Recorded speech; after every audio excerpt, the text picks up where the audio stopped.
Hi everyone, I am here today with a very belated video of any kind. I've been really busy, the lighting's not been great because of the time of year, so I'm really sorry, but I am finally, hopefully, properly back. I am bulk filming so many videos today, it's just unreal.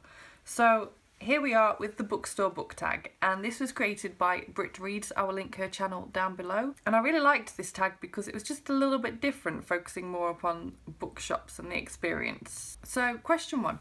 The beginning of your trip, you walk into a bookstore and you instantly feel happy. Name a book that has the perfect beginning. And for this one, I have picked Ready Player One by Ernest Cline because I felt like this book just sucked me in instantly. It was such a really exciting and interesting idea and way of pulling you into a story, and so it had me from the first sentence. Question 2. That sad moment when they don't have the book you were looking for. Name a book that made you bawl your eyes out. This one really surprised me actually. I don't cry an awful lot at books, but when a book hits me, it really hits me. And I've never cried at a Sophie Kinsella book before, but I did with The Undomestic Goddess. I cried my little eyes out. I was a mess, an absolute mess. I didn't expect that at all, but it really worked within the story, and obviously I gave this 5 stars because for a book to create that sort of emotion, wonderful book, highly recommend it.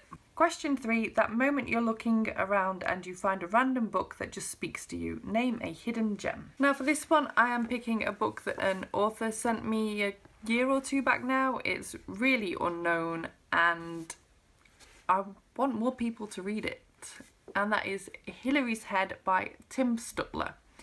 And this is a really interesting novel. The story focuses on a girl named Christina, and she has a sister named Hillary who is very deformed.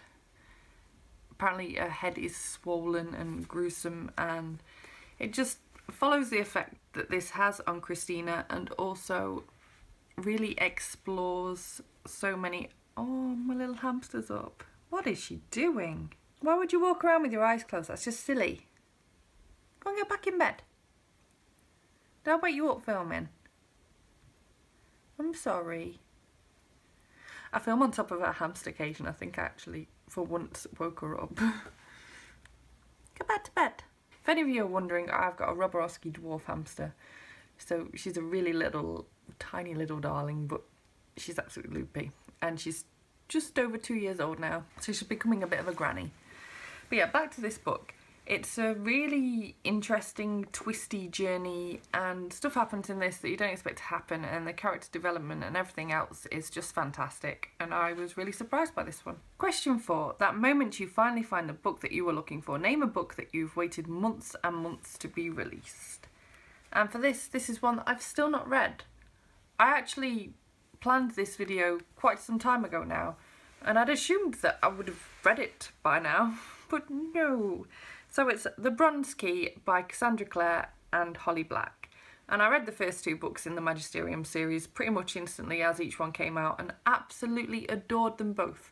And I pre-ordered The Bronze Key. I was desperate to read it, got it on my Kindle at midnight, and that was the end of August or beginning of September, I can't remember now. We're now in the middle of November and I haven't picked it up. I am really excited to read it. My reading has been all over the place this year. It's been one great big massive mess. Question 5. That moment you see a book with a gorgeous cover and you just have to have it. Name a book that you bought purely because of its cover. And this was a really easy one for me. As I said, I don't really buy physical books very often. I actually got an arc of this book on Kindle last year before it even came out, and read it before it even came out. Thought it was pretty good, gave it 4 stars. Would never have been bothered about buying it though until the Zoella Book Club version came out, exclusive to WH Smith's, with this pink font and the pink writing on the spine as well, and the picture is just even prettier on this version, and so yeah, definitely totally a cover buy. I probably will reread it again at some point in my life, but no plans to currently. Question 6. That moment you have to pay a lot of money for your books but still feel very happy you finally have them. Name a book that made you suffer but you were still happy about it. And that is The Midnight Watch by David Dyer. This is a historical fiction based upon the events that happened the night the Titanic sank. but focuses more upon the people that were on the Californian ship.